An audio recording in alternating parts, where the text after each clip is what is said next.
Our organization CIRI works in 4 states, working with about 1 lakh smallholder farmers, primarily in the tribal dominated pockets.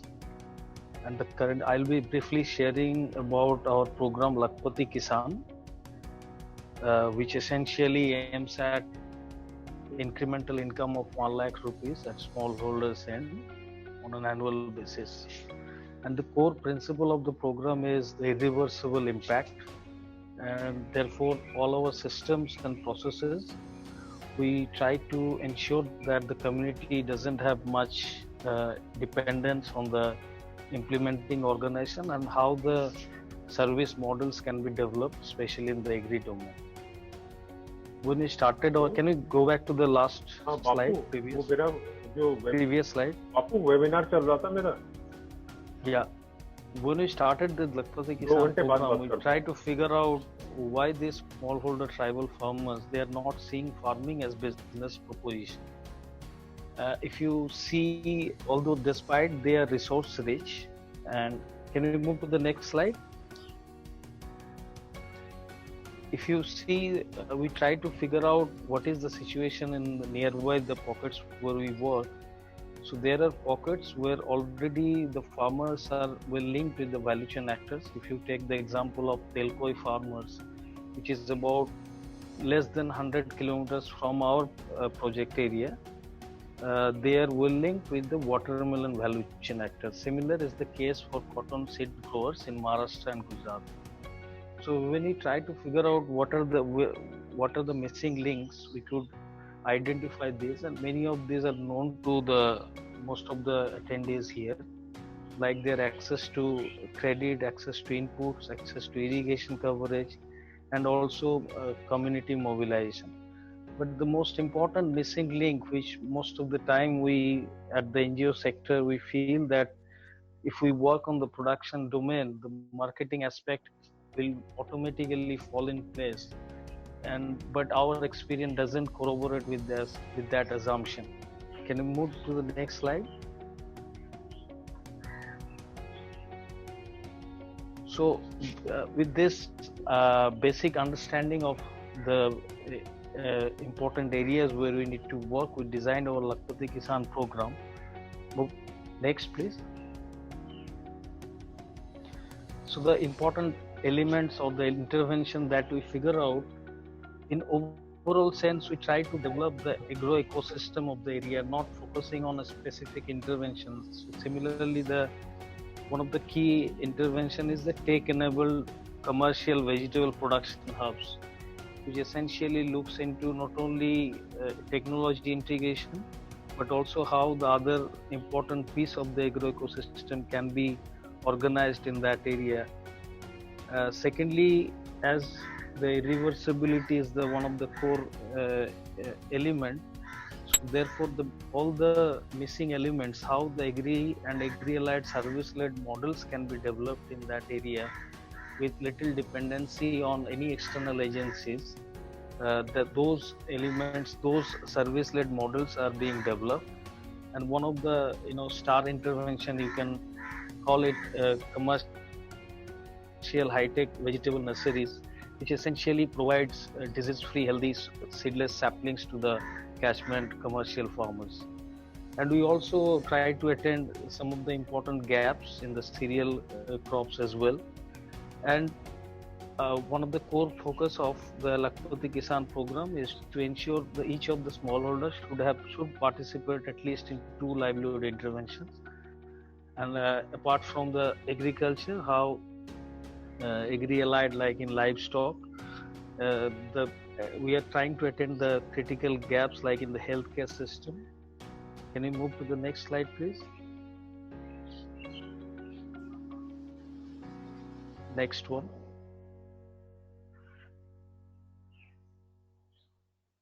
Hello. Yeah. If you see, as I mentioned, the layering of livelihood interventions are crucial, because at the smallholders level, not only the increase in income, but the reliability of income is also equally important. So when you club 2 such intervention, like if you include high value cash crop production along with livestock development that can ensure, in our experience, up to 1,10,000 rupees income at the household level. And in livestock domain, we try to figure out how technology can be integrated, especially to maintain the cold chain and also improve the access to the healthcare services in the livestock part, especially in goat and small ruminants. Next slide, please.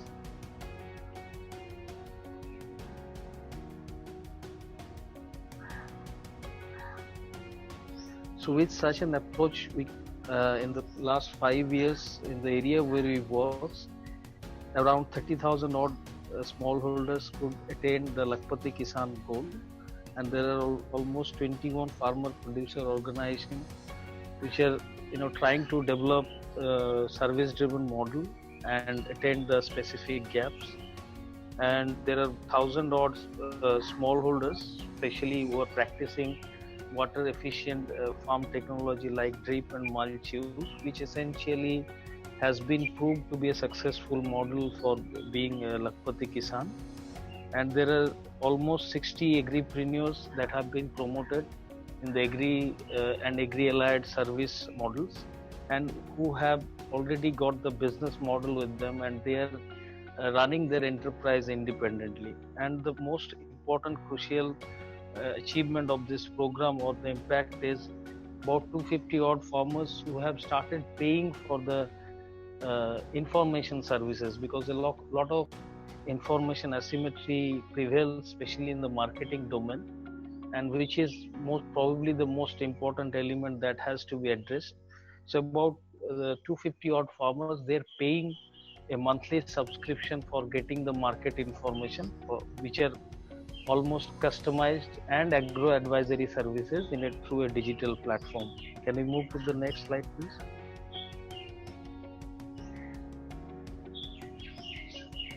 Now, in terms of the implementation mechanism part, women-led producer groups as well as cluster level federations or FPCs, they form the core of our interventions, and across the value chain, like from pre-production, production to post-production, the emphasis of CINI's Lakpati Kisan program is to identify the specific gap areas and then try to figure out which technologies can attend those specific pain points, and then integration of those technology in a demystified way so that the farmers, the actual user, don't feel such a hassles in using or accessing those services.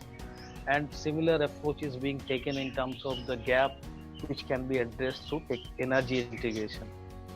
And if you see at all different three stages, there is emphasis on the partnership part, because CINI strongly believes that the answers can only be found through partnership and collaboration.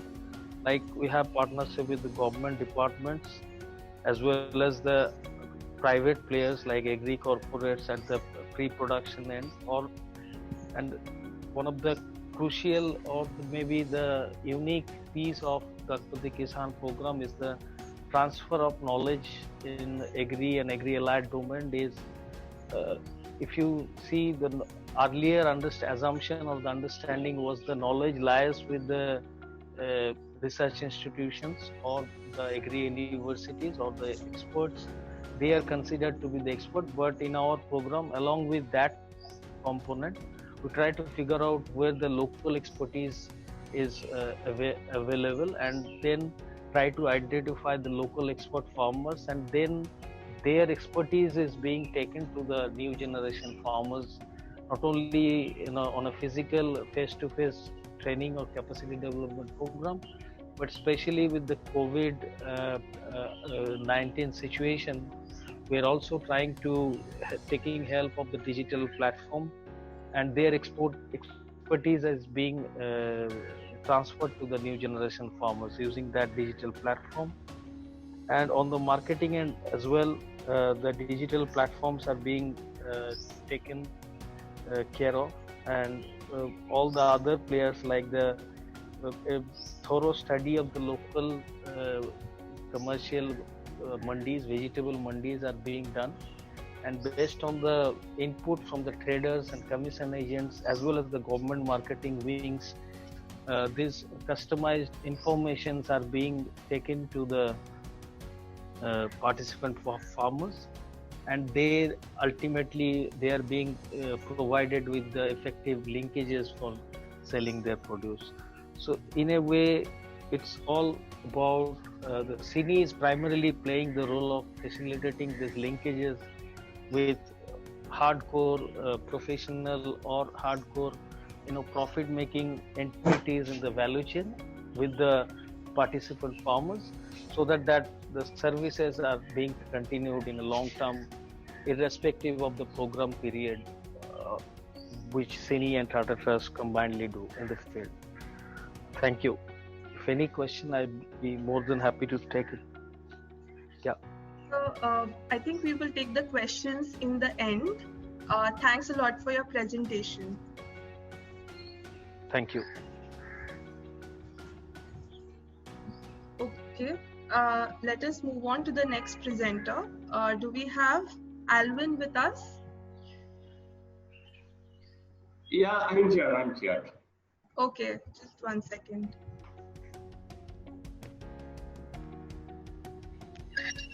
Yeah, Alvin, you could begin. Okay. I hope I am audible well. Yes, you're audible. Yeah, thank you. So good afternoon, delegates and all participants. Thanks for this wonderful learning opportunity. The title, if we take the title of this discussion, it has two important aspects. One is holistic farming practices and the other one is institution building. Both are very important aspects and need of the hour for the farming community. So I want to share some of my team's experience, which when we approached farmers for holistic agriculture and building farmer institutions. I'll just share 2 or 3 experiences which will be interesting and a kind of information for all of us. Okay, so we had a strong existing relationship with farmers. So when we decided a few years back that we would promote holistic farming among these farmers, one of the first steps that we took was testing the soil, which you are seeing on this slide. We started off like this. Just move on to the next slide.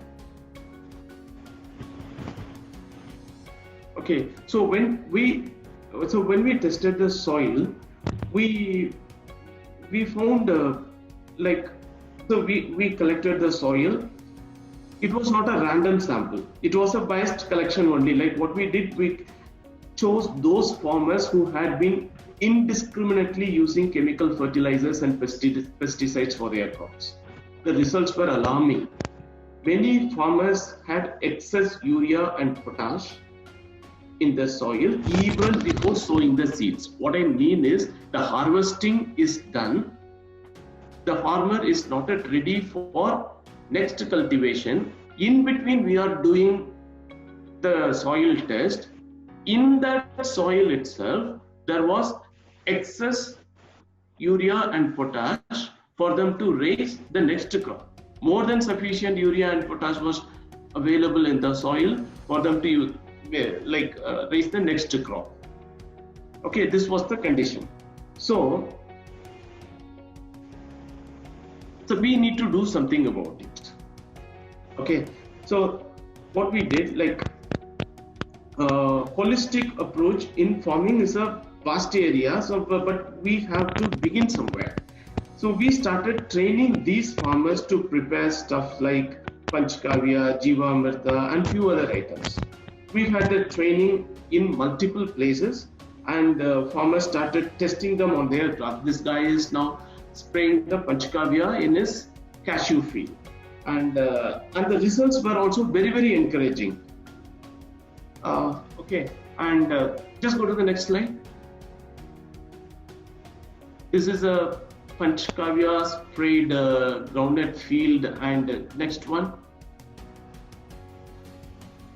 The results, the impact. See, this is the impact. The guy who is holding the bunch of groundnuts, he uprooted the bunch from his field and straight came to our office only to show us the yield.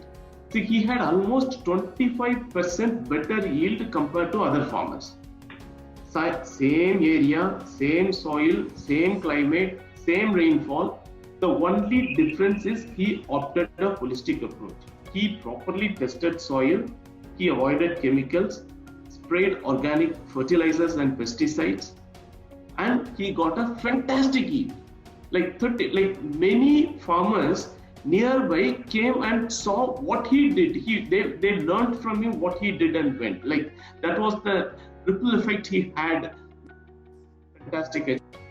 Similarly, if you picture like in the same slide, sale of cashew. This is another interesting case. This farmer, like who produced cashew, like just like any other farmers, he went to the place where cashew is purchased by merchants.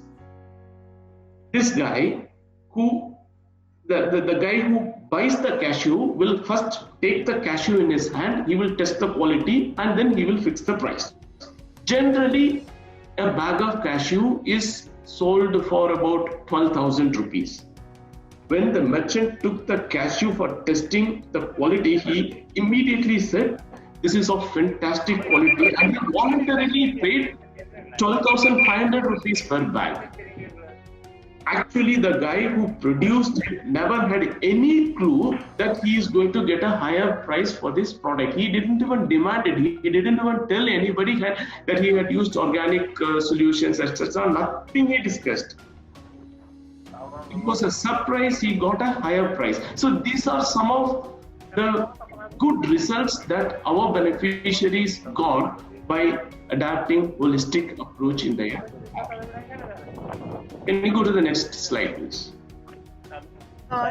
So what we did, after seeing such encouraging results, we started intensively training our farmers. We covered about 400 to 500 farmers, training them on how to prepare Panchkavya, how to prepare Jivamrita, etc. And they started using them, and most of them had very good results when they started using these organic solutions. Integrated farming or organic solutions or holistic farming, whatever you call it, it works among the farmers. Somebody has to mute. Could you please mute? Thank you.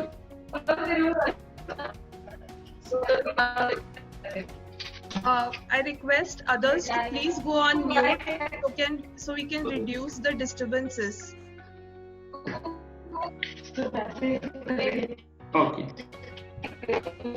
Okay. Alvin, you have about a minute to wrap up. Yes. Okay. Yeah. I'll please move on to the next slide. Yes. Next one. This is about vermicompost, but like the important thing is, like, because of such trainings, many farmers could reduce their expenses, increase their yield and income, and most importantly, they will have a healthy soil which will not become infertile in the course of time. Next slide, please. And these are the challenges, like how much ever effort you put, like, please, yeah. So the challenge is, like, we teach 100 people, only 20 people follow it, it's okay. And the standardized preparation of organics, sometimes they miss out some ingredients, sometimes the proportion is not correct, the results are not that effective. People should not think that the solutions are not effective, the way it was prepared was not correct. And then the soil test reliability, it is also being questioned. Next slide. Coming to institution building, with farmers, like, we work through these capitals, like the farmer interest group, farmer producer companies, farmers club. Like, as you all know, financial institutions have a better trust on those who are organized as an institution and maintain a proper book of accounts also. So government schemes also favor them a lot. they also gain a lot of strength when they come together as an organization. Just go to the next slide.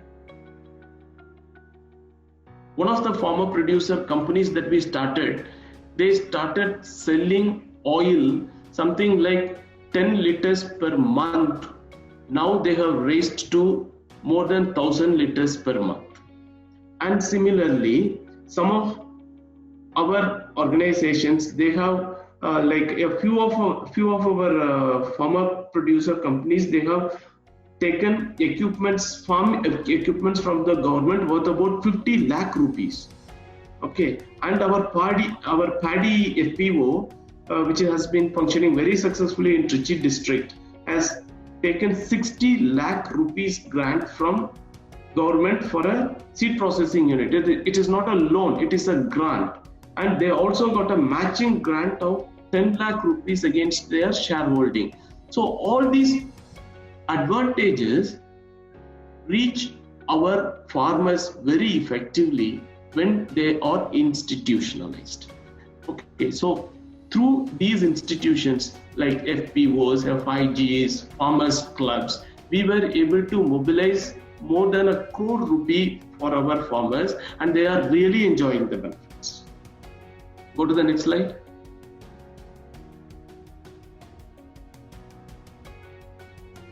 This is one of the FPOs we have in Andhra Pradesh. They have made a sale of more than 2.5 crore rupees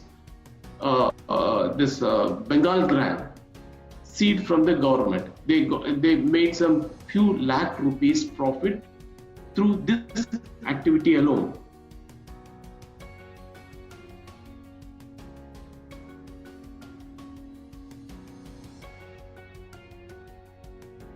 And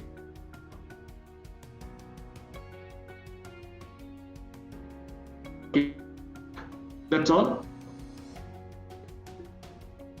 Conclude this. All these we do.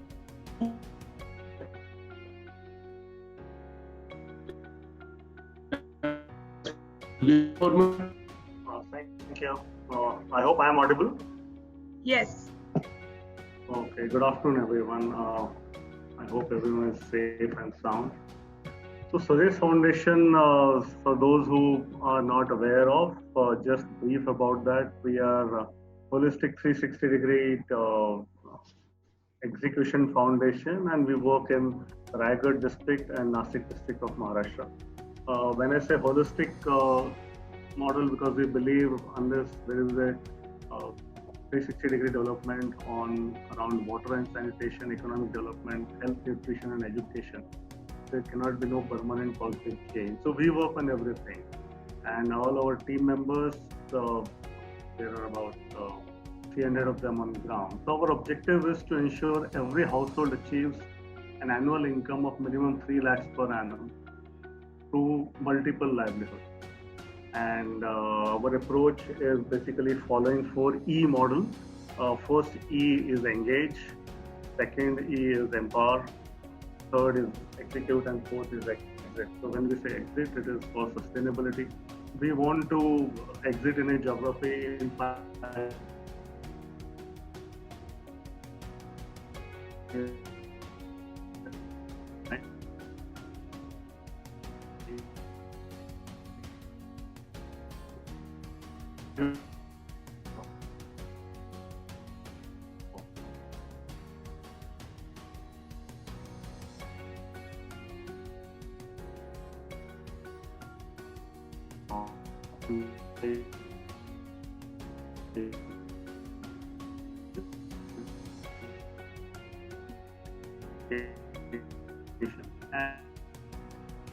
They work through the Gram Sabha, and to leverage government schemes, they are aligned with Gram Panchayat.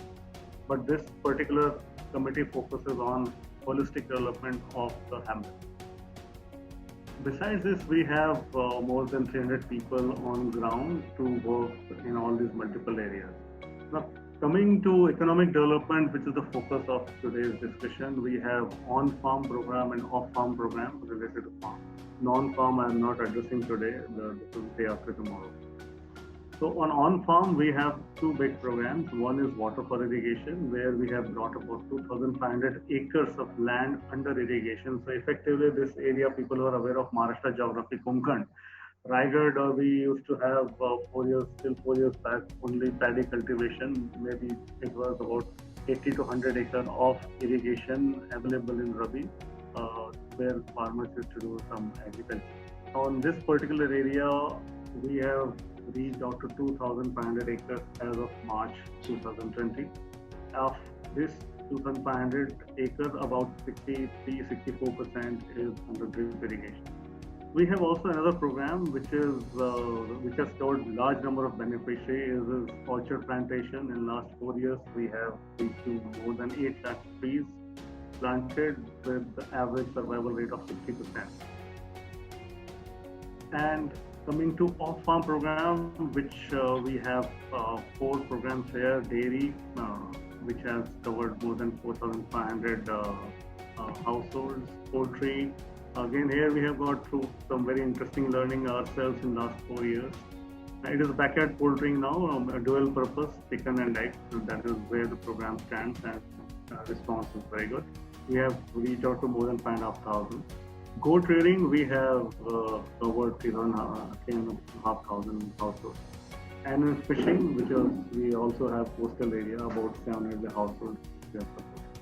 So this is in a nutshell about Suresh on-farm and off-farm program.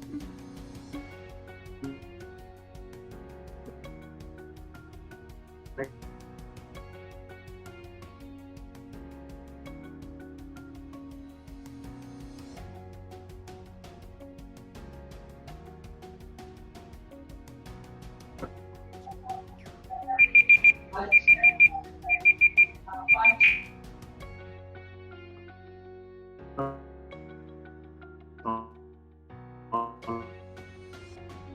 Income in the REACH program is mentioned there, about 1.5 lakhs for through water for irrigation, because they get 2 extra crop between October and September and April. And orchard plantation is about average 30,000 rupees per acre. Dairy, poultry, goat and fishing, we have mentioned similar what kind of average income, this augmented income which happens due to these programs. I think overall focus of discussion, I think more or less programs, I'm not going into detail, we are all aware of. Bharat Rural Livelihoods Foundation, as all of you are probably aware, works in the Central Indian Tribal Belt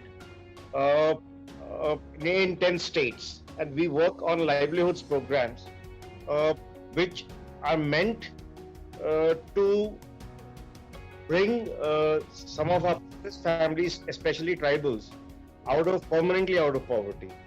So one of our major planks in this regard is agriculture, farm-based livelihoods. We are all probably aware of the fact that 60 to 70% of tribals in central India are actually,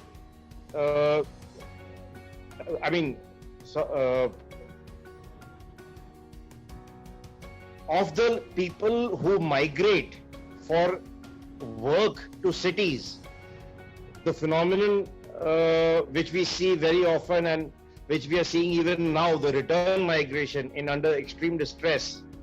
The phenomenon of migration from villages to cities is very prominent in most tribal areas. So one of the very important things in this entire phenomenon of migration that we've noticed from tribal areas, and this is government data which says this, that about 60 to 70% of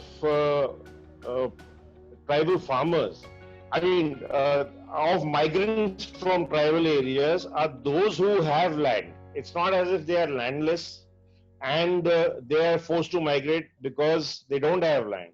They have land, they take one crop, but are forced to migrate because that land is not productive enough to give them a sustenance through the year. Now, there are many ways of turning this situation around.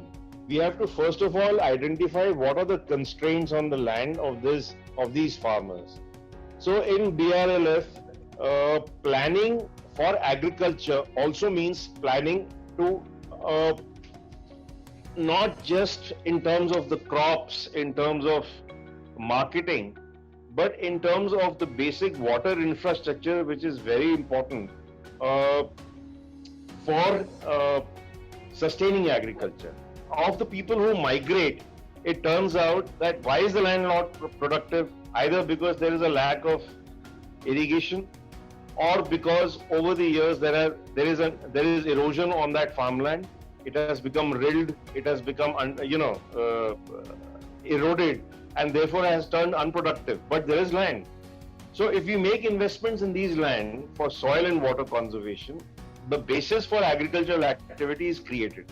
And normally the route for us to do this is through linkages with other government programs such as MD Mahatma Gandhi NREGA, which offer a way of creating the necessary water infrastructure for such farmers. So all BRLF partners engage with governments, Gram Panchayats, to ensure that this water infrastructure is created first. The second aspect that we concentrate on is there is a certain kind of an agriculture which is based on chemical inputs, fertilizers and pesticides. Now, while this may be attractive to farmers in the sense that such an agricultural regime promises very high profits, the point is that it is beyond the reach of most tribal farmers, because there is an issue in terms of having the necessary wherewithal to carry out this agriculture, whether it is money to buy the high yielding variety seeds, the pesticides that are required, or whether it is water to ensure proper irrigation to the crops, etc., etc. BRLF's approach has been always towards an ecologically sensitive agricultural paradigm in our tribal areas. And so, we have promoted and facilitated and encouraged our partners to go on the path of what is known as no pesticide management agriculture, pesticide-free agriculture. Now, you may ask, why pesticide-free? Why not organic? I think there is a very big difference between the two.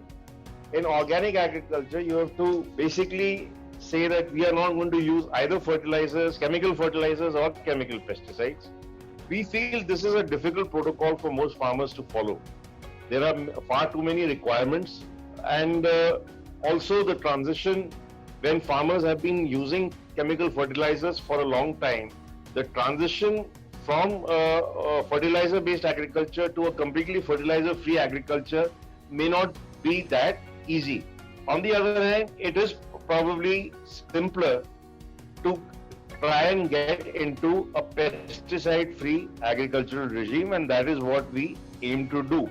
So we have at present about 80,000 to 1 lakh families with whom we are working on this approach of no pesticide agriculture, where basically the emphasis is on totally with chemical pesticides and trying to use things like neem oil spray for agriculture, so that the process is pesticide free. Apart from this, this is the the production aspect, the cultivation aspect of our agricultural program. Apart from this, we have also since 2018 started work with a collective of NGOs called the No Pesticide Management Agriculture Network, NPM network, and we are promoting marketing of NPM products with our farmers. The model is, as one of my predecessor colleagues was saying, we build institutions of farmers such as farmer producer organizations, aggregate their NPM produce, tie up with market agents operating in cities such as Bangalore, Delhi, etc., who pick up this produce and not just the produce, there is also some aspect of the value chain which the farmer producer organization can take advantage of. For instance, it's not, if we are talking about paddy, we can talk about packaging that paddy as well. So that aspect of the value chain also then the farmers can take advantage of. So this has been our model. Aside from this, there is one very important engagement that BRLF has, and that is in the state of Odisha. In 2018, we entered into an agreement with the Directorate of Horticulture and the in the Department of Agriculture of the government of.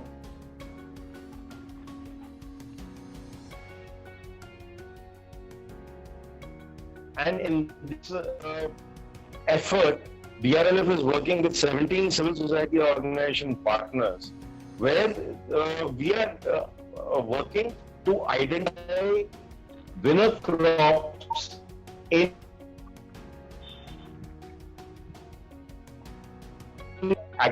promote the cultivation and build a value chain in terms of marketing as well. Now, the whole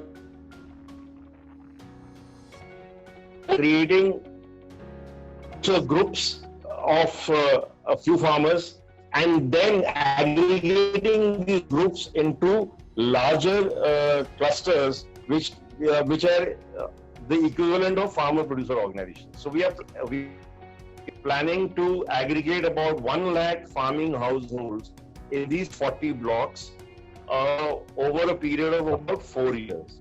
So already a lot of government has committed funds from different sources, such as the Odisha Livelihoods Mission, the OLIs.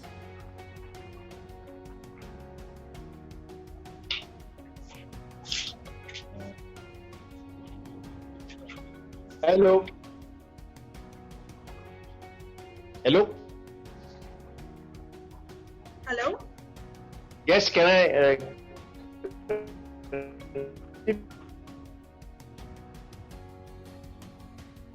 Hello, Pramathesh. Yes. So I was saying in Odisha, we are working on the agricultural production cluster model across 40 blocks. Can you hear me? Yes, Pramathesh, we are able to hear you now. Yes. So in Odisha, along with the government of Odisha's Department of Horticulture and 17 civil society partners, we are working in 40 blocks to promote farmer producer organizations who are engaged in cultivation and marketing of winner horticultural crops.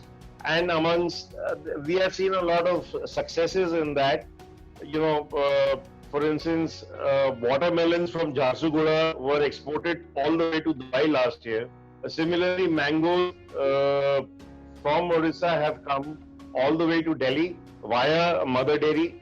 And this is the kind of model where smallholder agriculture is encouraged to work in a sustainable mode on its farmland through public investment in water infrastructure and other allied backward and forward linkages, which we are very keen on promoting, which we see as actually adding tremendous value to the tribals' lives. So thank you. This is all I had to say. I don't have a presentation, but this is in sum the approach that BRLF is following. Okay, thank you. Thank you, Pramathesh. Moving on, we have Mr. Yogesh from BIAF. Yes, good afternoon, everybody. Am I audible? Yes. Okay. Yeah, so I would, on the outset, I would like to thank the organizers, the panel members, co-speakers, and all the audience for giving us this opportunity to share BIAF's programs on holistic farm-based livelihoods. So to begin with, most of you will be aware that BIAF is working in rural development for more than past 52 years. And BIOF's reach, if we talk about it, is BIOF's programs are spread in 13 states, benefiting more than 55 lakh rural families. And most of these programs have resulted in almost 2 to 4-fold increase in farmers' income. So going on to the next slide, please.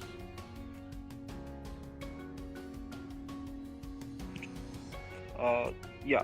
So as we all are aware that if you look at the challenges that the rural community is facing, it's mainly majority of them are depend on agriculture. However, majority of them are small and marginal farmers, more than 75% of the farmers. And the challenges they face are already degraded resources, which are further depleting in terms of soil quality, water resources, as well as others. And there's increased inclination towards monocropping, which is making the farmers more dependent on agriculture inputs that are purchased from the market. So increasing dependence on the market for agriculture inputs, and other issues like market fluctuations where the farmers are caught unaware usually. And of course, all of us are aware of the erratic weather and climate change issues that the farmers are facing. So all these challenges are leading to depleting farm productivity as well as farm profitability. And again, that leads to a lot of distress migration because farmers move out of the villages in search of livelihoods. And due to the recent COVID crisis, again, there's return migrants that are returning to the villages who were dependent on migratory incomes. But again, they are now going to add pressure on the already overpressured agriculture that is in the rural areas.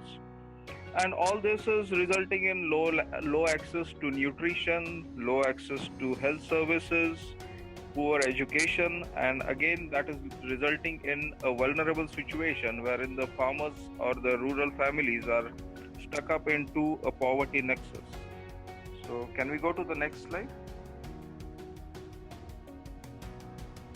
So against this background, I'll be talking about two of the major approaches of BIOF, which involves farming system approaches. So the first approach I would be talking about is the WADI, that is an integrated farming system model. So this is mainly introduced in very backward areas, usually in tribal areas, wherein the planning involves family focused as well as cluster based approach, wherein emphasis is on optimizing the use of local resources while improving them. So the local resources in the form of soil, land, water, whatever they have, and the trees and plants. And while doing this, there's emphasis on integrating trees in the farming system based on the agroforestry models. And this involves a lot of focus on climate smart practices to ensure that the resources improve as the practices are introduced. And in order to ensure adequate income to the families, there has to be a market-centric approach. However, there's emphasis on ecologically sound activities along with market-centric approach. And there's inbuilt forward and backward linkages that are built in the program. So can we go to the next slide? So this is, So this is typically what a WADI looks like, wherein a farmer is facilitated to develop his underutilized land into a productive system. So this is done through plantation of around 40 to 50 fruit plants, along with a border plantation of around 200 to 300 forestry species, that is multi-purpose local forestry species. And between the interspaces, emphasis is laid on improving the soil and eventually undertaking various intercrops that can add to the income of the families. Can we go to the next slide? So what happens is the trees that have been planted. Can we go to the next slide, please?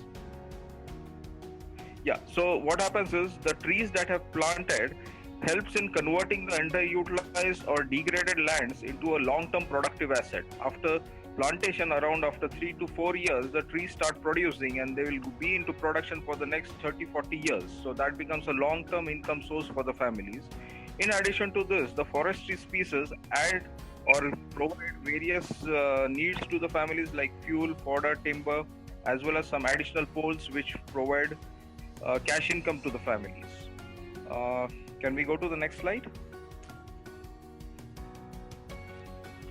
And along with these tree plantations, there's also need to meet the immediate nutritional requirement as well as cash requirement of the families. So along with tree plantations, various activities that are again market centric as well as resource centric activities are introduced. Some of them, some of the examples include like vegetable cultivation or floriculture, or in certain regions it is NTFP based activities, which provide immediate income to the families, and that are interwoven with the core tree plantations. Next, please. So these tree plantations and short gestation activities help in stabilizing the families within the villages, providing year-round income to the families, and that too at different points of the time during the annual calendar. So as the families stabilize, they are further engaged into various backward integration activities. Some of them my colleagues mentioned, like production of grafts, production of agriculture inputs, wherein NPM is also becoming a very crucial part of producing agriculture inputs within farmer producer organizations.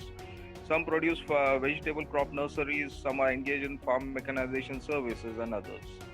And eventually what happens is, as the farmers' income rises, they are further engaged into various activities like livestock management. So livestock management again helps them through providing improving the breeds, improving the fodder, as well as improved health management of the animals. So this has resulted in around 2 to 3 fold increase in the productivity of the animals. Mainly it is cattle and goat. So that again further adds to the income as well as diversifies the income source of the families. Next, please.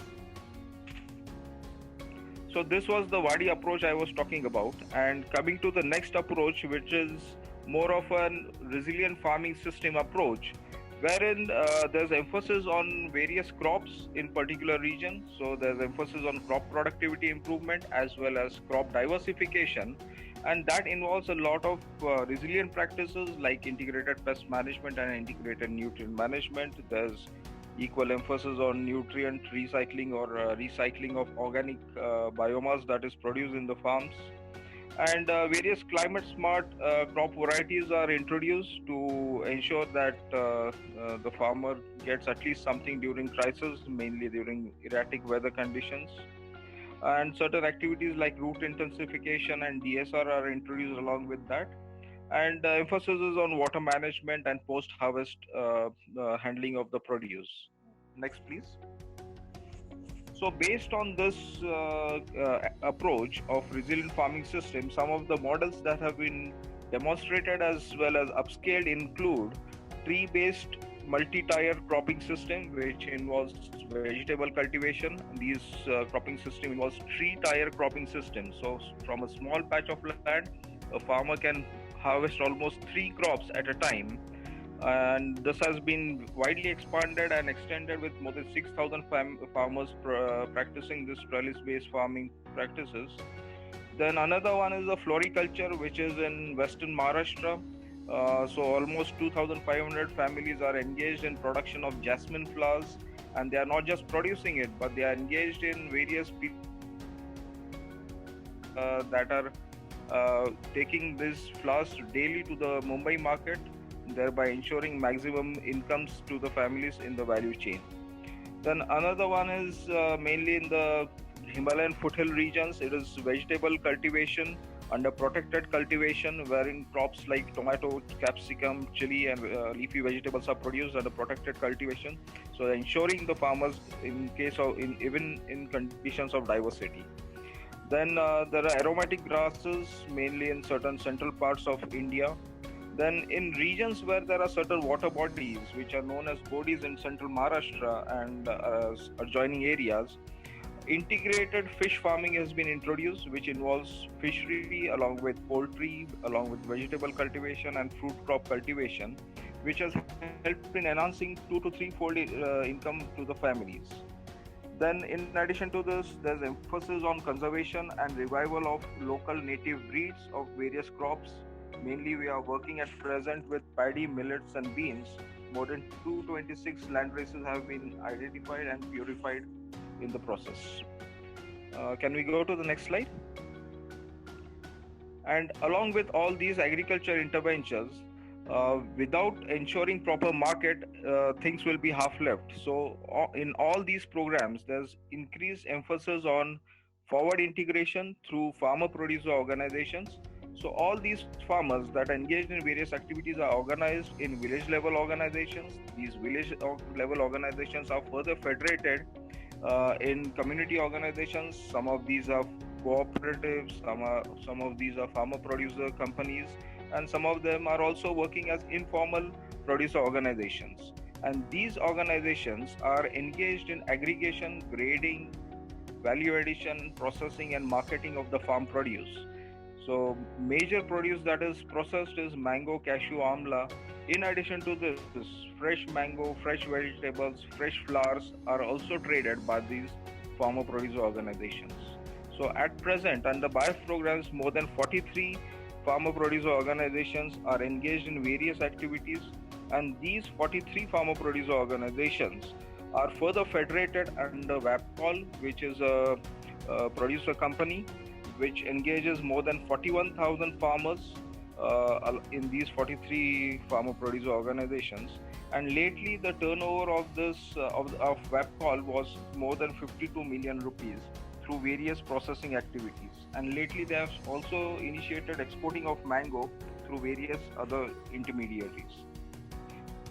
Can we go to the next slide? So this was in brief about the two programs of holistic farming systems of BIF. Can we go to the next slide, please? Yes, sir. Yogesh, sir, you have about a minute to wrap. Yeah, that's fine. Okay. So if we look at the impacts of the programs of holistic farming systems introduced by BIF, so there is, first and foremost, I would like to mention that there is increase in income more than twofold to fourfold within a period of 3 to 5 years at the farmers level. In addition to income, there's also emphasis on ensuring good nutrition, good health, and education to the families. So thereby it is all-round development of the families that are engaged in these programs. And in addition, all these programs have inbuilt interventions to ensure resilience against climate and market risks.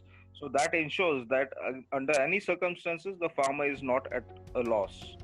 So all this has helped in reducing distress migration to cities and towns, and not just income and livelihood security to the families, but again, the Wadi program, especially through tree plantation, is also helping in climate mitigation through sequestering carbon. So one of our studies indicates that around 23 tons of carbon has been sequestered from just 1 hectare of Wadi plantations. So likewise, if we look at the program's coverages, these programs have been emulated in various agroclimatic regions in more than 10 states of the country, and the Wadi model itself has been replicated by more than 0.2 million families with 80,000 hectares of land covered under tree-based plantation, and which has been further replicated under NABARD's tribal development program in 25 states, benefiting more than 0.45 million families by various organizations. And through the livestock development program, more than 5 million families have benefited through BIF's interventions.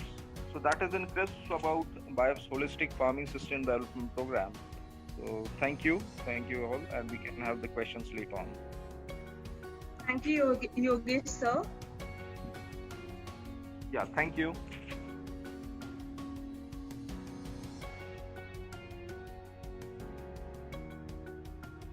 Moving on, we have Mr. Ramesh Savalia, consultant, Urban Foundation with us. Ramesh sir, am I audible to you? Yes, I am audible. Yes. Sir, please Okay. begin. Yeah. Can go to the next slide. Yeah.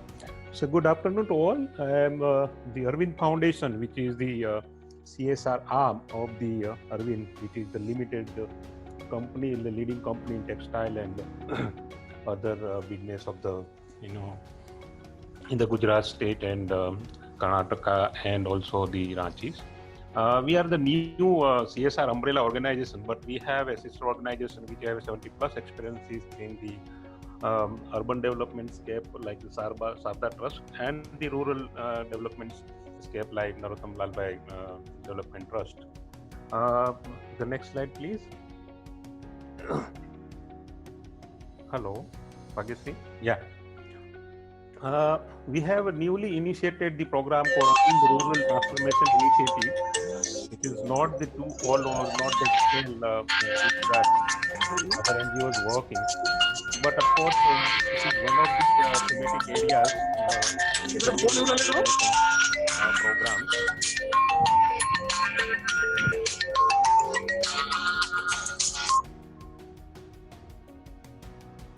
कोण आवाज बोलता का माझा तिकडे नाही ना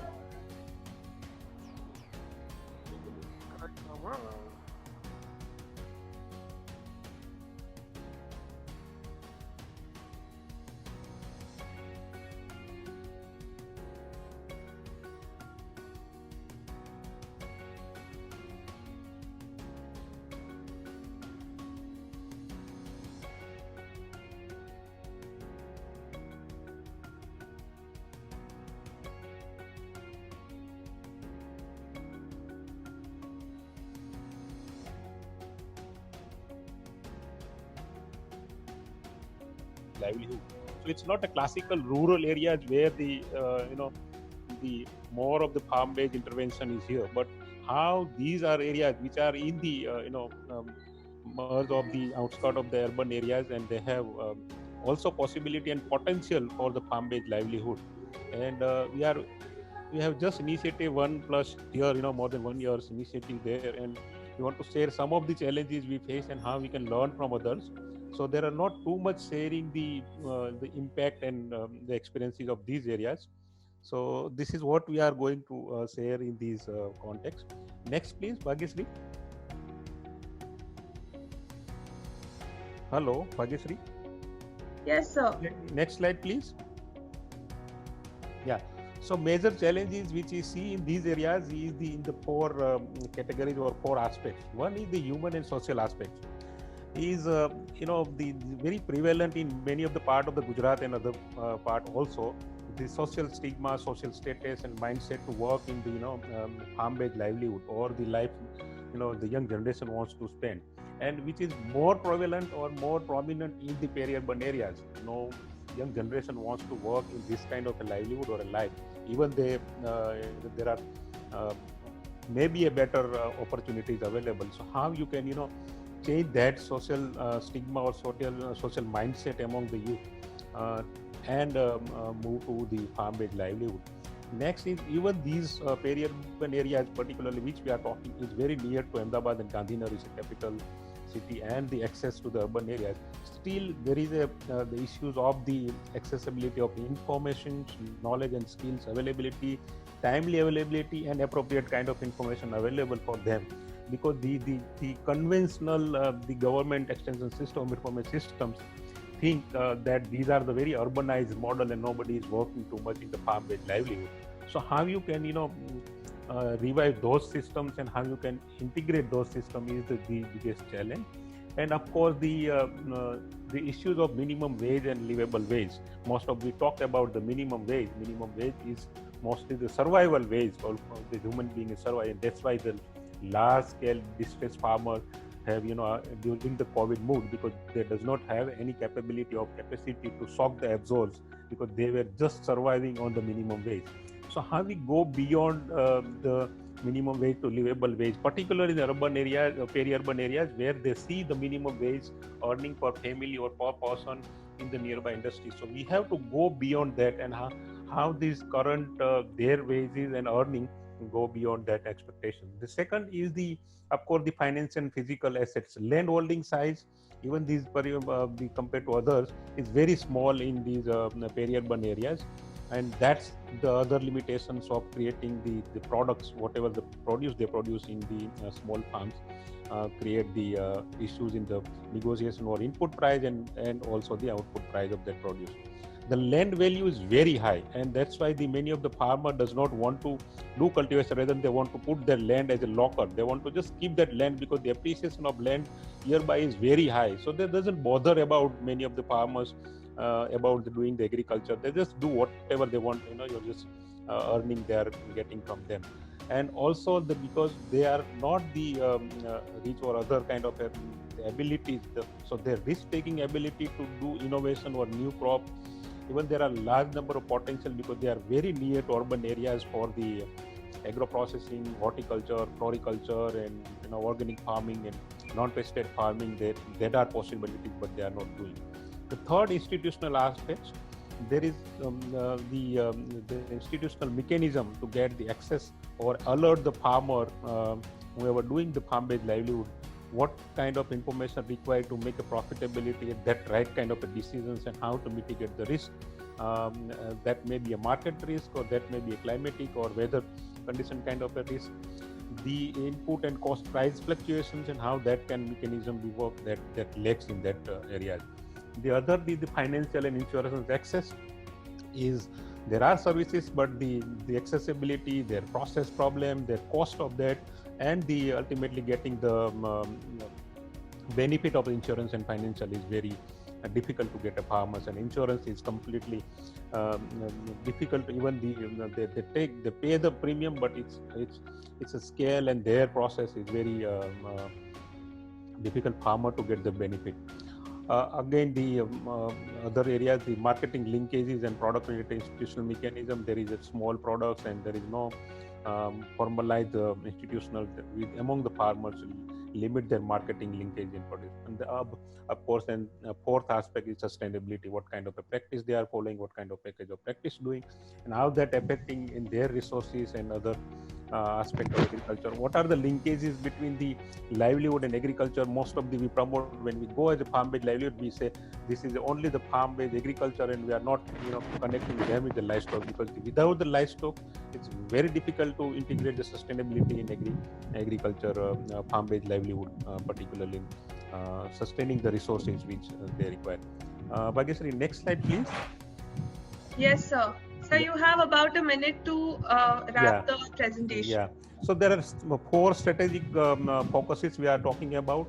How the farmers become a self-understanding and self-reliant, building such a capacity that they can have their self-understanding, self-reliant in the forward and backward linkages. How they have abilities to cope with the stress and shocks. It's maybe the human-made or maybe a natural-made, how they have that ability within institutional mechanism, or even the individual capacities, and how we can augment their skills and assets required to their living and livelihood. And fourth is how the sustainability, they use their resources, water or land or other diversity of the crops and other things. Next, please. So there is another the implementation focus. Next, please, Bhagyashree, slides. Yeah. So implementation focus, which based on that we are focusing on how we can nurture, mentor, and counsel the beneficiary in the context of livelihood and enterprise, farm-based enterprises. How we can do that? How we can create a partnership, conversion linkages with the Krishi Vignan Kendra government schemes and missions, whatever the availability. How we do that partnership? How we strengthen the institutional mechanism or a collective, which if there are not there, and then we can have to form the institutional mechanism, otherwise that is very difficult to sustain them. And how we can connect and coherence with the various input and output mechanism or institutions working in those areas or nearby areas. Next, please, Bhagyashree. Hello. Yeah. So the key intervention we have in the focus is the larger government focus is how we can double the farmer income. We have initiated formalizing the formation of the non-formal farmers clubs, and how we can move from there to a farmers producer organization. We also started working with women's group, and how we can form either as a SSG form or a women farmers group and strengthen the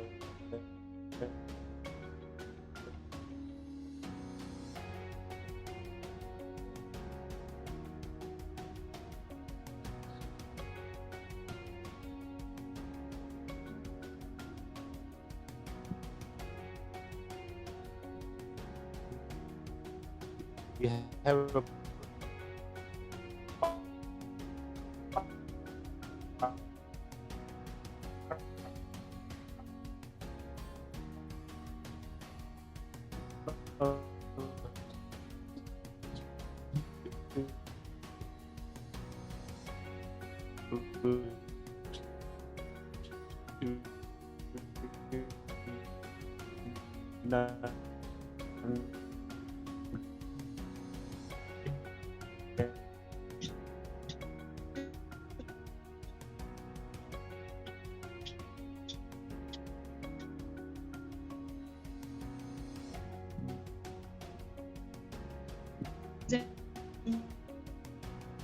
वक्त से जो है महाराष्ट्र में काम कर रहा है और स्पेशली जो हमारा मिशन वहां पर है। नेक्स्ट स्लाइड लो। हमारा पर है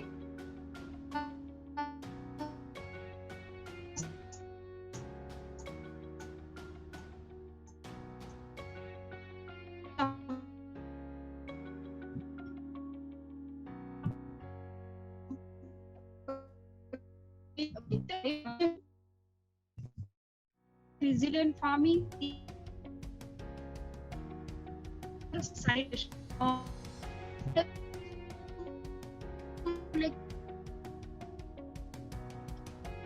काम शुरू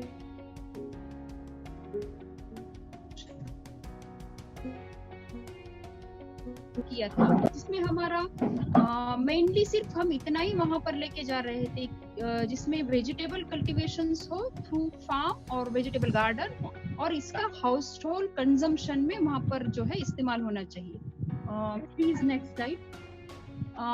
इसी बेसिस के ऊपर हमने पिछले 5 साल में एक हमारा खुद का मॉडल वहां पर हमने डेवलप किया है। भाग्यश्री जी, आप अगर नेक्स्ट स्लाइड लोगे तो ज्यादा बेहतर। हेलो, एक मॉडल हमने वहां पर हमारा डेवलप किया है। ये जो मॉडल है ये हमने एक स्टडी के बाद में वहां पर डेवलप किया।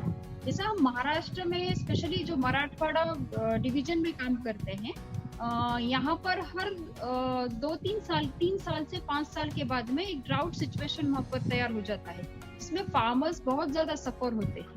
और वो स्टडीज में से हमें जो वहाँ पर कंक्लूजन मिले थे, जिसमें हमको ये देखा था हमने कि एम्पावरमेंट जो है महिलाओं का वहाँ पर नहीं है। 70-80% महिलाएं जो है तो फार्म में काम कर रहे हैं, बट उनको ओनरशिप वहाँ पर फार्म में नहीं है। दूसरा है कि फार्मर्स कल्टीवेशंस वहाँ पर करते हैं, लेकिन एक्सपेंडिचर जो है काफी ज्यादा वहाँ पर हो रहा है। यील्ड अगर देखेंगे तो काफी कम वहाँ पर हो रही है, और कैश क्रॉप का जो रेफरेंस है वो बहुत ज्यादा वहाँ पर है। इसी को बेस रखते हुए हमने जो है हमारा सखी फूड सिक्योर एग्रीकल्चर मॉडल हमने वहाँ पर डेवलप किया है। ये मॉडल में हमने 5 मेजर कंपोनेंट को इंटीग्रेट किया है, और ये इंटीग्रेटेड अप्रोच को ही लेके हमने हमारा मॉडल डेवलप किया है। इसमें हमने फार्मर्स के रिक्वायरमेंट्स और फील्ड रियलिटी को लेकर कंपोनेंट्स इंक्लूड किए हैं, जिसमें लो कॉस्ट इनपुट फार्मिंग है। दूसरा हमने उसमें लिया है कि क्रॉप डाइवर्सिफिकेशन होनी चाहिए। तीसरा है डाइवर्सिफिकेशन ऑफ लाइवलीहुड है, वुमेन एम्पावरमेंट है, और वाटर एंड सॉइल कंजर्वेशन है। ये 5 चीजों में जो है हम जो रिजल्ट्स वहाँ पर एक्सपेक्ट करते हैं, जिसमें हम फूड सिक्योरिटी होनी चाहिए, ये हम वहाँ पर देख रहे हैं, जो हम मतलब ह्यूमन के लिए भी है और लाइव स्टॉक के लिए भी वहाँ पर जरूरी है। दूसरा हम इसमें से देख रहे हैं कि वाटर सिक्योरिटी होनी चाहिए थ्रू गवर्नमेंट स्कीम्स जो सॉइल एंड वाटर कंजर्वेशन से रिलेटेड वहाँ पर है। तीसरा हम वहाँ पर लाइव स्टॉक सिक्योरिटी के बारे में ज्यादा फोकस करके चल रहे हैं, क्योंकि लाइव स्टॉक को अल्टीमेटली फार्म से वहाँ पर कनेक्ट करके चल रहे हैं, और अलाइड बिजनेस को भी हम वहाँ पर कनेक्ट करके चल रहे हैं। और फोर्थ सिक्योरिटी है जो लाइवलीहुड सिक्योरिटी है। फार्म में लाइवलीहुड सिक्योरिटी बहुत ज्यादा जरूरी है। इस तरह से हमने 4 सिक्योरिटीज को इसमें इंक्लूड किया है, और 1 कंपोनेंट है हमारा एम्पावरमेंट। ये 5 चीजों को लेके हमने ये सखी फूड सिक्योर एग्रीकल्चर मॉडल वहाँ पर डेवलप किया है, जिसे हम SFSA भी वहाँ पर कहते हैं।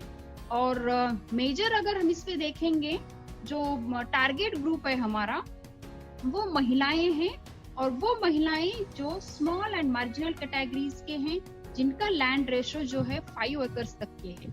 और इसमें से हम यही एक्सपेक्ट कर रहे हैं कि हाउस होल्ड कंजम्पशंस जो है फुलफिल होनी चाहिए, कल्टीवेशन कॉस्ट जो है फार्मर्स का वहाँ पर रिड्यूस होना चाहिए, और इनपुट्स के थ्रू यील्ड उनका इंक्रीज वहाँ पर होनी चाहिए। ड्राउट सिचुएशन अगर आगे चल के आ भी जाएगी, तब भी ये लोग जो है लाइवलीहुड के थ्रू वहाँ पर स्टैंड रहेंगे एंड एम्पावरमेंट जो है महिलाओं का वहाँ पर होगा, जो एक एक स्टेज से हम लेके जा रहे हैं। लैंड एलोकेशन हो, कल्टीवेशन राइट्स हो, इनपुट राइट्स हो एंड लैंड टाइटल हो, इस तरह से जो है ये मॉडल हमने वहाँ पर डेवलप किया है। और ये मॉडल का अगर हम ऑपरेशनल वहाँ पर देखते हैं कि किस तरह से है, तो हमको नेक्स्ट स्लाइड में वहाँ पर पूरा ऑपरेशन जो है वहाँ पर क्लियर होगा। ऑपरेशन जो है हमारा ये SFSA का, जिसमें हम देख रहे हैं, next slide please Bhagyashree ji. Operational जो मॉडल है हमारा, उसमें हम ये देख रहे हैं कि 3 चीजें वहाँ पर मेजर हम अचीव करके चल रहे हैं, जिसमें एक तो है हमारा कि कैश सेविंग हो रहा है, दूसरा हमारा अर्निंग्स वहाँ पर बढ़ रही है, और तीसरा हेल्थ एंड न्यूट्रिएंट को हम वहाँ पर कनेक्ट करके चल रहे हैं। फार्म से जो भी चीजें वहाँ पर आ रही है वो एक तो अर्निंग के लिए वहाँ पर जरूरी हो रहा है, फार्म से जो चीजें प्रोड्यूस होकर बाहर आ रही है वो human health and life stock के लिए वहाँ पर फूड सिक्योरिटी के लिए हमको वहाँ पर मदद कर रहे हैं। और सेविंग के बारे में हम वहाँ पर देख रहे हैं तो ह्यूज एक्सपेंडिचर फार्मर्स जो सीड्स, फर्टिलाइजर और पेस्टिसाइड के ऊपर करता है, ये सीड्स, फर्टिलाइजर और पेस्टिसाइड और लेवल के ऊपर हम प्रमोट कर रहे हैं कि फार्मर्स ने अपने लेवल पे वहाँ पर बनाना चाहिए और इसका फार्म में वहाँ पर यूज करना चाहिए ताकि हम कॉस्ट को रिड्यूस कर सकते हैं। दूसरा हम यहाँ पर देख रहे हैं कि जैसे लाइव स्टॉक है, लाइव स्टॉक एक हमारा अर्निंग्स के लिए वहाँ पर मदद कर रहा है, और दूसरा लाइव स्टॉक के बारे में अगर हम देखते हैं कि जो उसका वेस्ट है वो पूरा इस्तेमाल वहाँ पर पूरी तरह से हो रहा है, जिससे बायो फर्टिलाइजर वहाँ पर बन रहे हैं, बायो पेस्टिसाइड्स वहाँ पर बन रहे हैं, और ये फिर से फार्म में वहाँ पर आ रहे हैं, जिससे अर्निंग्स भी हो रहा है और बाकी इनपुट्स के लिए भी वहाँ पर हमको काफी सेविंग भी हो रहा है। और हेल्थ एंड न्यूट्रिएंट वैल्यू के हिसाब से अगर हम देखते हैं तो हमारा जो फूड सिक्योरिटी है वो यहाँ से कवर हो रहा है। ये तीनों एस्पेक्ट जो है हमारे ये मॉडल के थ्रू वहाँ पर सामने आ रहे हैं। रिजल्ट के बारे में अगर हम बात करते हैं जो नेक्स्ट स्लाइड में वहाँ पर क्लैरिफाई होगा, जिसमें रिजल्ट में हम जो देखते हैं कि ये जो पूरा ऑपरेटिंग सिस्टम है और ये जो हमारा पूरा SFSA का मॉडल है, उसमें मेजर 4 चीजें हैं जो रिजल्ट के तौर पे बाहर आ रहे हैं। Next slide please. जिसमें एक तो है कि कॉस्ट ऑफ कल्टीवेशन जो है फार्मर्स का वो वहाँ पर जो है रिड्यूस हो रहा है। कोई भी फार्मर अगर है तो उसका एक ही ऑब्जेक्ट वहाँ पर होता है कि उसका कल्टीवेशन कॉस्ट हम किस तरह से रिड्यूस करें और उसका जो प्रोडक्टिविटी है उसको किस तरह से हम इंक्रीज कर पाए। इसी मोटो को लेके ये सब कंपोनेंट्स जो है हमने वहाँ पर इंक्लूड किए हैं, और उसी को हम रिजल्ट के तौर पे भी वहाँ पर देख रहे हैं कि जैसा कल्टीवेशन कॉस्ट है वो वहाँ पर 37 to 40% थ्रू इनपुट्स वहाँ पर फार्मर्स का सेव हो रहा है। प्रोडक्टिविटी है जो 20-25% वहाँ पर इंक्रीज होने के लिए इनको हेल्प मदद कर रहा है। एंड हाउस होल्ड कंजम्पशन जो है, जो एक फैमिलीज का 1 ईयर का अगर हम कैलकुलेशन देखते हैं, एटलीस्ट 5 मेंबर्स अगर उसमें है, ग्रेन्स, पल्सेस एंड वेजिटेबल्स का जो कैलकुलेशन हम देखेंगे, 22 ये सब फुलफिल करने के लिए 48,000 to 50,000 तक का वहाँ पर एक्सपेंडिचर ये लोग करते हैं।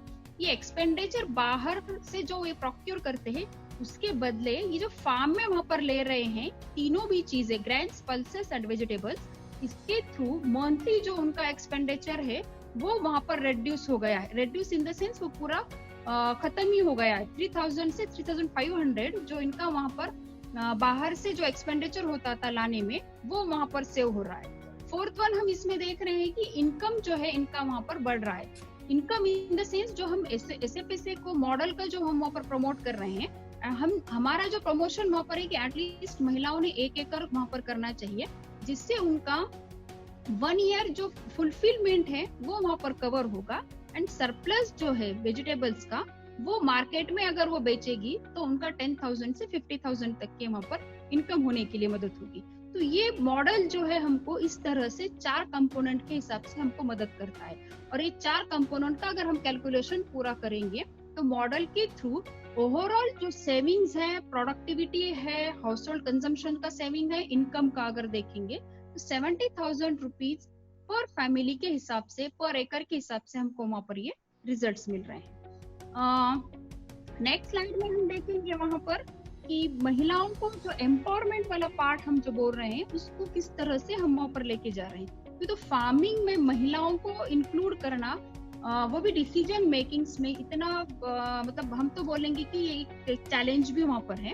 और इसके लिए काफी अवेयरनेस वाला प्रोग्राम्स हैं, ट्रेनिंग्स वाला प्रोग्राम्स हैं, then house to house visit से उनका अवेयरनेस वहाँ पर बढ़ाना पड़ रहा है, डेमो फार्म्स डेवलप करना पड़ रहे हैं जिसके वजह से लर्निंग एक्सचेंज हो और फार्मर्स जो है ये सब चीजें वहाँ पर अडॉप्ट करें। तो उसी का एक हिस्सा बोल के हम वहाँ पर देखेंगे।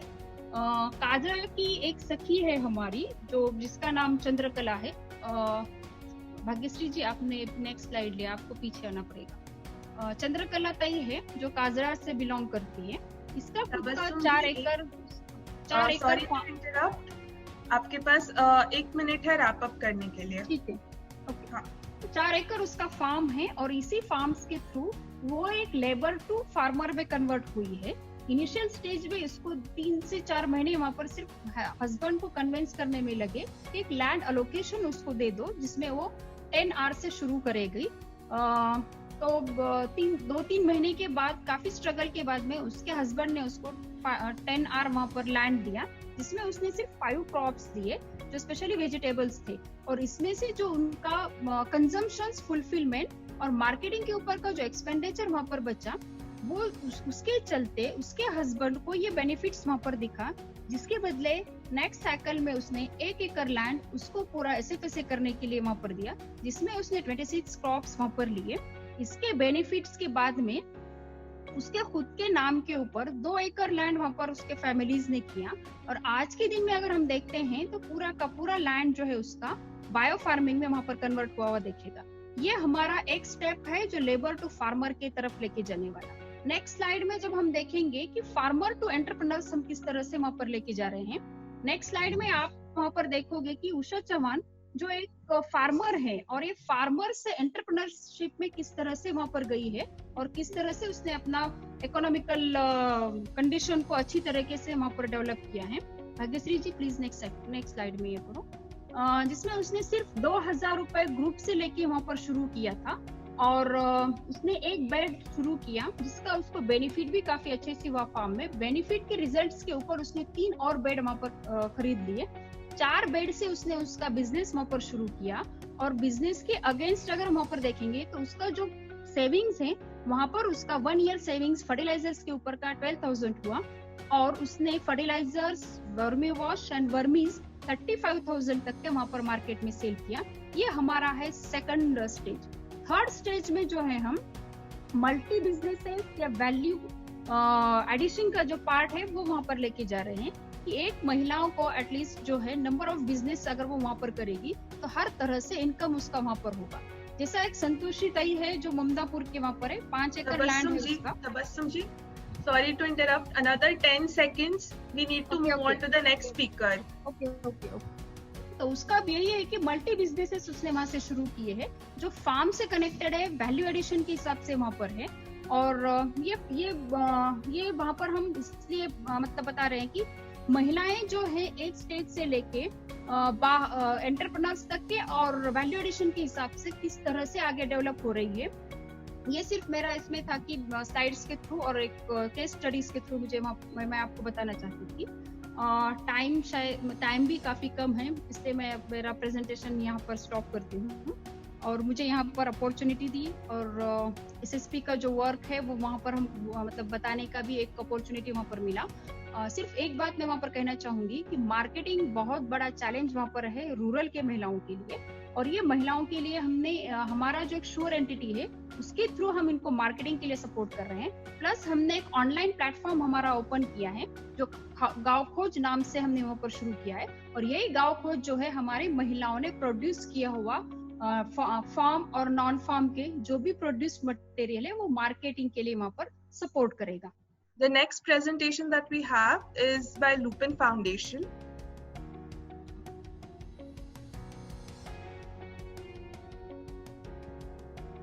Do we have Mr. Ravi Deshpande online? Hello. Yes, sir. Hello, can you hear me? Yes, sir, you're audible. Please continue. Do you have my presentation?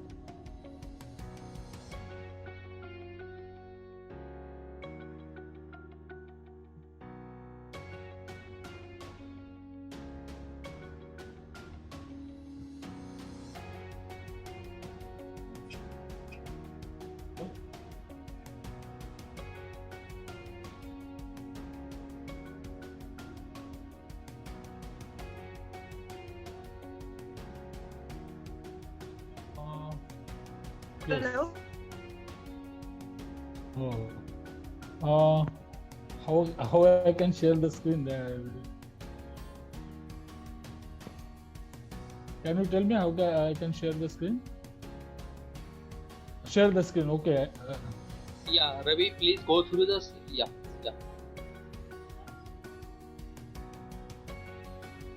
Okay. Now, before going into the presentation, I would like to just introduce Lupin and Lupin Foundation. Lupin Foundation is a separate entity from Lupin Limited, and Lupin it's CSR wing of Lupin Limited, and it is operative since 1989, long before the CSR concept came into vogue. Now we have outreach of almost we have operations over 9 states in more than 4,500 villages in more than 23 districts and 63 blocks, and around 2.8 million people till now are reached by Lupin Foundation. With this brief introduction, I will go into the topic, farm-based livelihood. Now, we have focused livelihood focus, and we have developed all 3 we can say categories of then farm allied livelihoods and also non-farm livelihoods. But here we will restrict to farm and farm allied livelihoods that we have done. Now, what we have done, particularly in Rajasthan, Bharatpur, that we have developed several livelihood hubs of different these categories. We categorize them as innovative location-specific livelihoods, also farm-based, area-specific livelihoods. So, such a way we have developed certain hubs in Bharatpur, and I would invite all to whenever it's possible to come and visit our areas to see how we have promoted livelihoods and how it has changed the lives of the people. Now, in one of the major program, flagship livelihood program of Lupin Foundation is of beekeeping, and Lupin Foundation almost has been now identified with beekeeping program in Bharatpur. There are valid reasons for that. Actually, Bharatpur is in bridge area, which has mustard crop, but no one thought of promoting beekeeping, which is dependent on floriculture, or which can add value to floriculture and also thrive on floriculture.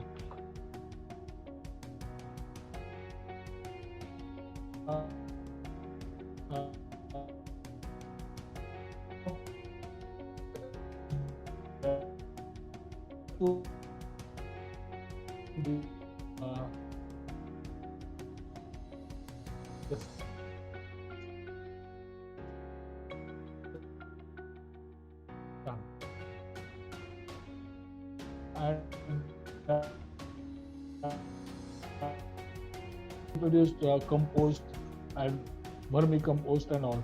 So all should have some holistic linkages with each other. Then, okay, should I go over slide mode? No?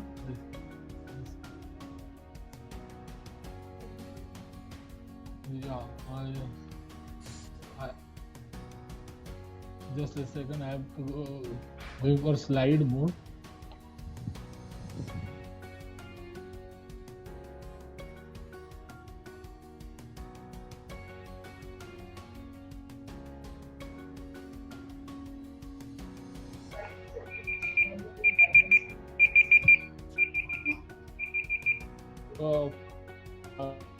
Fruit.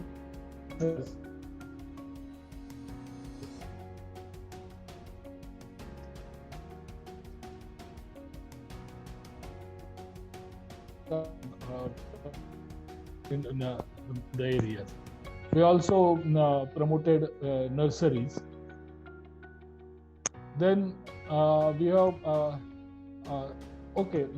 Along with that, we have also been also implementing WADI program with NABARD's assistance. There's no need to go into details because my presentation already talked about WADI approach and program and how it is implemented and what results one get out of WADI program. And we are doing that not only in Bharatpur but in Maharashtra and Madhya Pradesh also. Then we are also introducing mixed farming. We are encouraging farmers to take up vegetable farming, horticulture, floriculture, along with cereal crops. So they can have their plot with all different crops, not just cereal crops, but at the same time they can have vegetables, then orchard, and also floriculture along with it. And we have developed several integrated agricultural models and that can have a radiating impact on neighboring villages. So you can see those boards are there. So these IID models actually are visited by farmers from neighboring villages, and they are sort of emerged as extension centers of it. Then lately we are also promoting natural farming.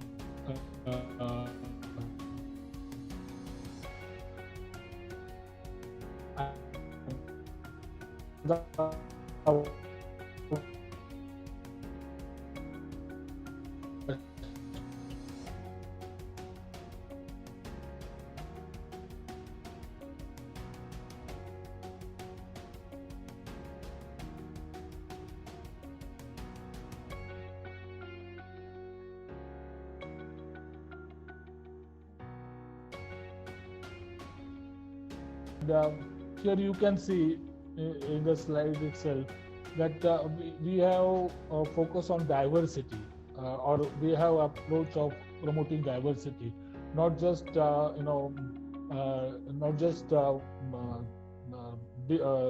large ruminants or livestock, but also we are promoting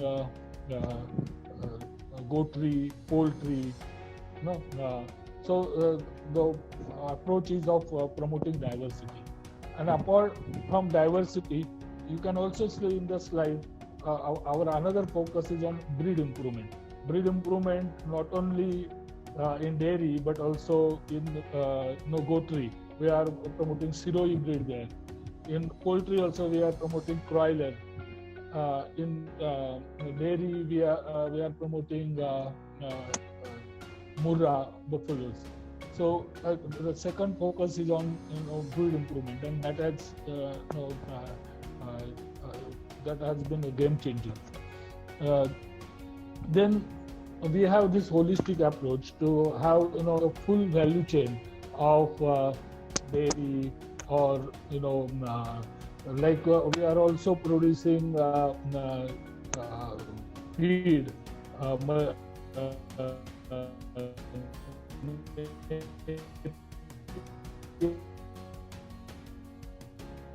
had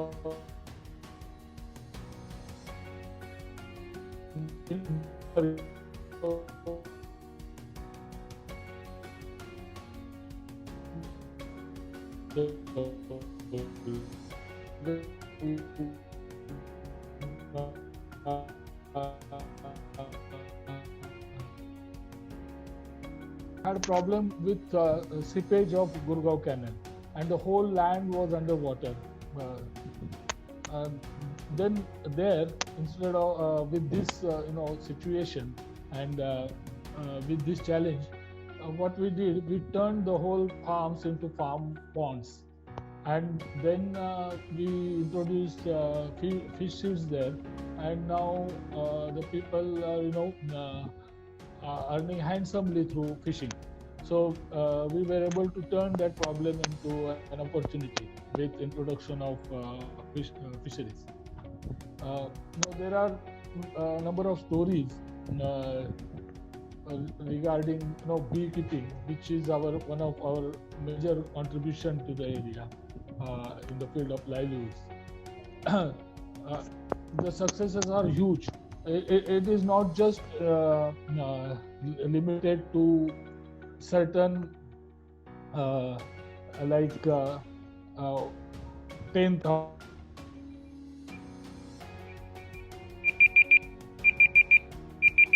lives of people.